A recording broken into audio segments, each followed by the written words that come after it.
श्रीमंदिर को उज्जवल आलोक आलोकित करने व्यवस्था होता उच्च मानर लाइट को हठात प्रशासन को सूचना दि न जाई खोली दिया घटना को प्रशासन गुरुतर सह नहीं कार्य करथिबा व्यक्ति विरोध में पुरी सिंहद्वार थाना एक मामला रुजु करा जायछि। मुख्य शासन सचिव निर्देश पर पुरी पुलिस यह घटना को नहीं सिंहद्वार थाना एक मामला रुजु कर तदंत आरंभ करथिबा पुरी एसपी पिनाक मिश्र कहते। एसपी कहते एने तदंत चली क्यों परिस्थिति प्रशासन को बिना सूचना दे लाइट खोली दिगला से नहीं तदंत चली आईन अनुजाई कार्यानुष्ठान हेबो। एही घटना रे 4 जन को पुलिस अटक रखी पचराउचरा करुछि। लाइट लगाया दायित्व नहीं संस्थार 4 जन कर्मचारी को पुलिस अटक रखी पचराउचरा करुछि। सेपटे एही घटना को नहीं दुख प्रकाश करिसेंती आमिक्स क्यूरी एनके महांती। घटना स्थिति अनुध्यान पाई से पूरी आसी तदारक करिसेंती। तेबे से एने मुख्य शासन सचिव को जणाइबा परे लाइट लगाइबा नहीं पदक्षेप निया जायछि। तेबे आज संध्या 9टा सुधा लाइट लगाइबा कार्य शेष होबो बोली आमिष क्यूरी कहिसेंती।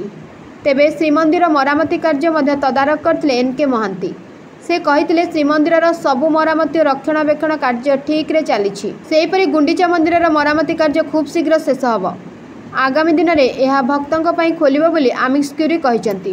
गतकाली जे राति रे लाइटा काटी दिया तेणु मु राति शुणिली राति डिस्टर्ब कली सकाले चीफ सेक्रेटरी की फोन कली एवं आपणकर चीफ एडमिनिस्ट्रेटर को फोन कली।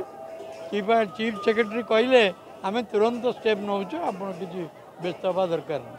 मुझे देखिली सी तो ने स्टेप किंतु मुझे कहीदेली मुझे जीवी देखी एक्चुअली कौन स्टेप नौ मु खुशी हेली जे मु आसवा पूर्व से 2 जन आज जाओ चीफ सेक्रेटरी सहित कथबार्ता है से कहला सर आप व्यस्त होते वर्क विल बी डन।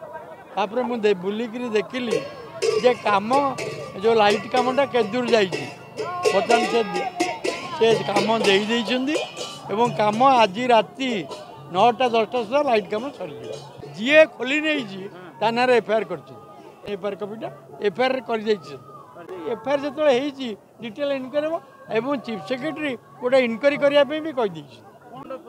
नाट मंडप नहीं नाट मंडपर जो बीम टी भांगी से कम सरी बाकी अन्य कम जो रिपेयर ये सब कम ये यूजुअल चलो एवं आप व्यस्त हवा दरकार नहीं मेन्टेनान्स किसी असुविधा हो